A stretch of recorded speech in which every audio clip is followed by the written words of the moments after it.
Film की कहानी शुरू होती है और हम एक टीनेज लड़के को देख पाते हैं जो पूरी तरह से खून से लथपथ है, जो जंगलों में घूम रहा है और अपने हाथ में चाकू लेकर बड़ी तेजी से सिटी की ओर बढ़ रहा है। दूसरी तरफ हमें उस सिटी का पुलिस स्टेशन दिखाया जाता है जहाँ पर दो पुलिस अधिकारी लॉरा और स्टुअर्ट उस पुलिस स्टेशन को खाली कर रहे होते हैं क्योंकि जिस केस पर वो लोग काम कर रहे थे वो केस उनसे सुलझ नहीं पा रहा है। दरअसल उस शहर में बहुत सारे लोग दिनों दिन गायब होते जा रहे हैं और न ही उनकी लाशें उन्हें मिल पा रही है, जिस कारण वो लोग वहाँ से जा रहे हैं। और स्टुअर्ट अपनी जीप में स्टेशन का सारा सामान इकट्ठा कर रहा होता है और अब वो लॉरा को जाकर बताता है कि अब उनको यहाँ से निकलना चाहिए, लेकिन लॉरा उससे कहती है कि जब तक शेरिफ जैक यहाँ पर ना आ जाए तब तक हम यहाँ से नहीं जा सकते। दरअसल शेरिफ जैक उनका सीनियर इंस्पेक्टर था, उस स्टेशन में एक कैदी भी होता है। अब एक बार फिर से स्टुअर्ट स्टेशन में रखा हुआ सामान जीप में रखने लगता है, तभी वहाँ पर एक हंटर आता है जो जंगलों में जंगली जानवरों का शिकार किया करता था। वो स्टुअर्ट को बताता है कि उसका लाइसेंस एक्सपायर हो चुका है और उसे अपना लाइसेंस रिन्यू कराना है, लेकिन स्टुअर्ट उसे बताता है कि वो लोग भी अब इस स्टेशन को छोड़कर जा रहे हैं तो उन्हें कोई फर्क नहीं पड़ता कि वो जंगलों में किस तरह से हंटिंग करता है। और उन दोनों की ये बात वो लड़का भी सुन रहा होता है जो पुलिस स्टेशन के पास पहुंच चुका था और वो लड़का स्टुअर्ट की नजरों से बचकर पुलिस स्टेशन में घुस जाता है, जहां पर लॉरा उसे देखकर हैरान हो जाती है और उस पर गन तान देती है। तभी वहां पर स्टुअर्ट पहुंचता है और वो भी उस लड़के पर गन तान देता है, लेकिन वो लड़का चुपचाप आगे बढ़ता है और उस कैदी के पास पहुंचकर उसका ब्लड टेस्ट करने लगता है और उसे इस बात से अंदाजा हो जाता है कि वो कैदी कितना खूंखार है और उसने बहुत ही ज्यादा बुरे काम किए हैं। स्टुअर्ट और लॉरा कुछ भी समझ नहीं पाते। वहीं दूसरी तरफ हम जैक को देखते हैं जो जंगलों में अपनी फ्रेंड एली को बचाने के लिए भाग रहा होता है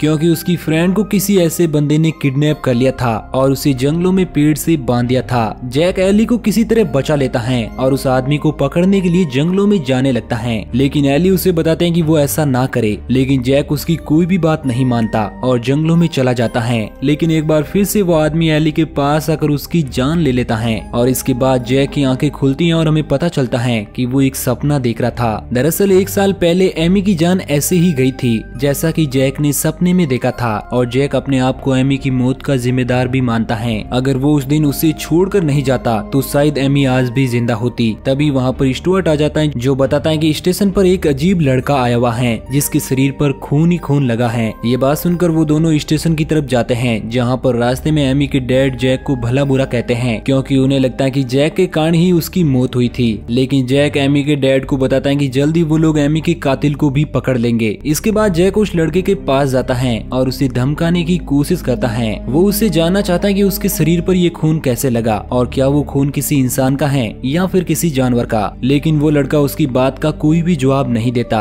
अब जैक वहाँ से जाने लगता है, लेकिन तभी वो दरवाजे पर देखता है कि खून से कुछ लिखा हुआ है। वहाँ पर लिखा होता है नो वन लीव, इसका मतलब यहाँ से कोई भी नहीं जा सकता। ये सब देखकर जैक और लॉरा दोनों हैरान हो जाते हैं कि वो लड़का तो बंधा हुआ है, तो ये सब किसने लिखा। अब जैक स्टुअर्ट को डॉक्टर को कॉल लगाने के लिए कहता है और उस लड़के के शरीर पर लगे हुए खून की जांच करने को कहता है। वहीं दूसरी ओर हम डर्बी नाम की एक डॉक्टर को देखते हैं जो हेलन नाम की एक औरत के पास आई हुई है। दरअसल हेलन की बेटी और उसका पति शहर में बने एक डैम के कारण वे एक्सीडेंट में मारे जा चुके हैं और डर्बी हेलन की बेटी जेसिका की फ्रेंड थी जो उसके पास उसकी एक पुरानी फोटोग्राफ देने आई हुई थी। तभी उसे जैक का कॉल आता है जो उसे बताता है कि उसे एक लड़के के शरीर पर लगे हुए खून की जांच करनी है, जिसके लिए स्टुअर्ट को वो डर्बी के पास भेज रहा है। स्टुअर्ट भी उस लड़के के शरीर पर लगे ब्लड के सैंपल को लेकर डर्बी के पास पहुंचता है। डर्बी जब उस सैंपल को जांचती है तो उसे पता चलता है कि वो सैंपल एक से ज्यादा लोगों का है और वो इंसानों के ही है। ये सुनकर स्टुअर्ट भी बहुत ज्यादा हैरान हो जाता है। तभी वहाँ पर वही हंटर आ जाता है जो डर्बी को बहुत ही बुरी नजर से देखता है। वहीं दूसरी ओर हम जैक को देख पाते हैं जो इन्वेस्टिगेशन के लिए जंगल में गया हुआ है और वो उसी जंगल में पहुंचता है जहाँ पर एमी की मौत हुई थी। वहीं हम दूसरी ओर उस लड़के को देख पाते हैं जिसके शरीर में बहुत सारा ब्लड निकल रहा था और वो लड़का अपनी पावर से जैक को भी देख पा रहा था और उस लड़के का ब्लड जैक के शरीर पर गिरने लगता है, जिससे जैक को एक बार फिर से एमी का वही सपना आता है। उसमें वो देखता है कि किस तरह एमी मारी गई थी। इस बात से वो बहुत ज्यादा डिस्टर्ब हो जाता है। तभी उसे वही कातिल नजर आता है जिसने एमी को मारा था। जैक उस कातिल को मारने ही वाला होता है, लेकिन तभी वो कातिल उस जंगल में गायब हो जाता है। वहीं दूसरी ओर स्टुअर्ट जब उस लड़के के फिंगरप्रिंट्स लेने जाता है तो उस लड़के का ब्लड स्टुअर्ट की बॉडी को टच करता है, जिससे उसे एक विजन आता है जिसमें स्टुअर्ट को पता चलता है कि जिस कैदी को उन्होंने कैद किया हुआ है वो कितना खतरनाक आदमी है और उसने कितने ज्यादा मर्डर और किए हैं। उस विजन को देखते ही स्टुअर्ट स्टुअर्ट बौखला जाता है और उसे उसके ऊपर बहुत ज्यादा गुस्सा आता है और इसी बीच वो उस कैदी को मार देता है। तभी वहाँ पर जैक भी आ जाता है जो स्टुअर्ट से पूछता है कि उसने ऐसा क्यों किया। स्टुअर्ट उसे बताता है कि वो कैदी कितना खतरनाक था और उसे जीने का कोई भी हक नहीं था।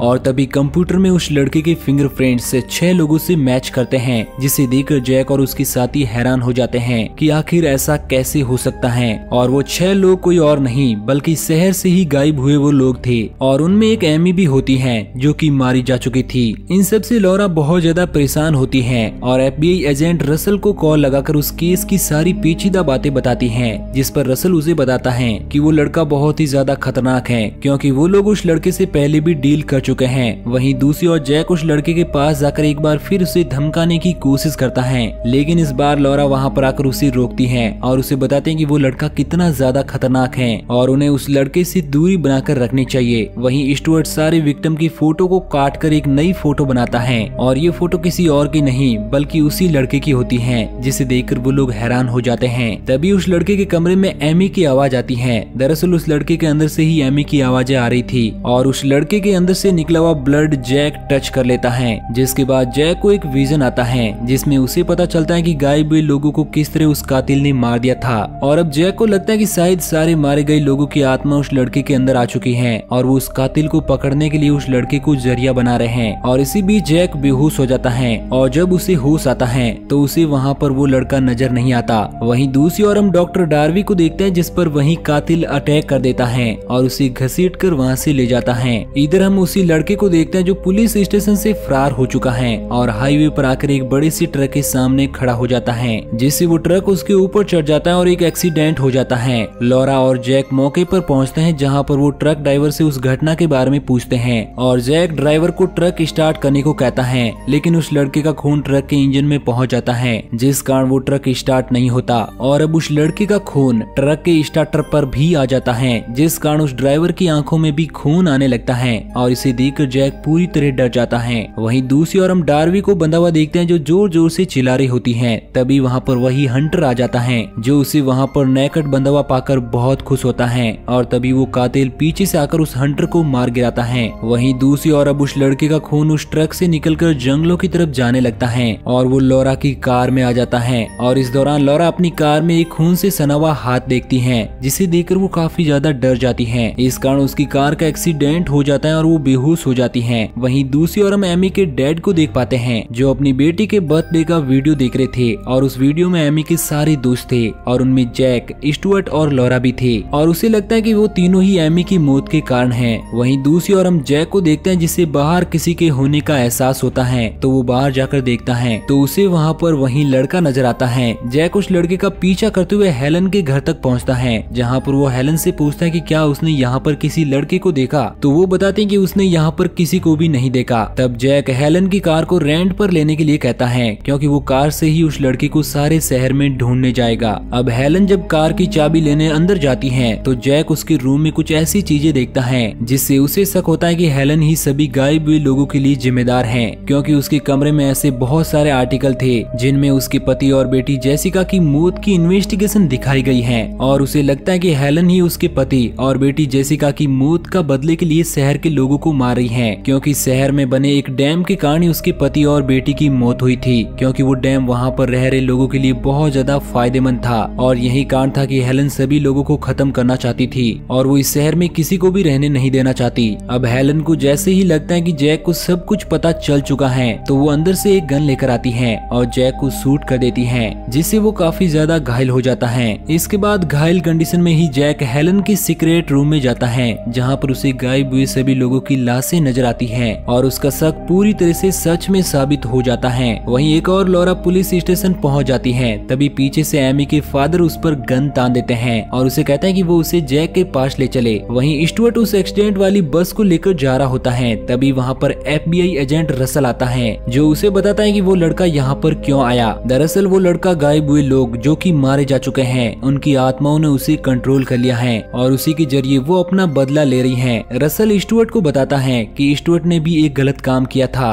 उसने कुछ सालों पहले एक निर्दोष आदमी को जान से मार दिया था और रसल उसे पीछे मुड़कर देखने को कहता है और अब स्टुअर्ट को वही आदमी नजर आता है जिसे उसने सालों पहले बिना किसी जुर्म के कैदी बना दिया था और उसे मार दिया था। अब वो आदमी जो कि मारा जा चुका है उसकी स्पिरिट स्टुअर्ट को उसी ट्रक में कैद कर देती है और उसी बस में उसे मार देती है। फिल्म में सारे ही लोग अपना अपना बदला ले रहे थे। जिस तरह उस लड़के के अंदर गायब हुई लोगों की आत्मा थी जो हेलन को मारने के लिए ही आई हुई थी, और उसी लड़के ने जैक को भी हेलन के पास पहुंचा दिया था, क्योंकि उस लड़के के अंदर मौजूद उन आत्मा को पता था कि हेलन ही वो कातिल है जिसने उन सभी लोगों को मार दिया था। और ये बातें वो जैक को भी बताना चाहते थे जिससे कि जैक उनकी मदद करे। अब हेलन जैक को एक बार फिर से मारकर बेहोश कर देती है और उसे एक इंजेक्शन लगाने के लिए आगे बढ़ती है। वहीं दूसरी ओर एमी के डैड और लॉरा जैक को ढूंढते ढूंढते हेलन के घर पर पहुंचते हैं, जहां पर एमी के डैड हेलन को डिस्टर्ब कर देते हैं, जिससे कि वो और ज्यादा गुस्सा हो जाती हैं और वो एमी के डैड को गन से शूट कर देती हैं और इससे उनकी मौत हो जाती है। और तभी वहां पर वही लड़का आ जाता है जिसके अंदर से उनकी सारी आत्माओं की आवाज आती है। ये देखकर हेलन लॉरा को गन पॉइंट करके अपने साथ लेकर एक कार से वहां से चली जाती है, लेकिन रास्ते में उन सभी लोगों की आत्माएं उसे आगे बढ़ने नहीं देती, जिस कारण लॉरा भी इस बात का फायदा उठाती है और उस कार का स्टीयरिंग मोड़ देती है, जिससे उस कार का एक्सीडेंट हो जाता है। और तभी वहां पर जैक भी पहुंचता है, लेकिन तब तक हेलन वहां से भाग चुकी थी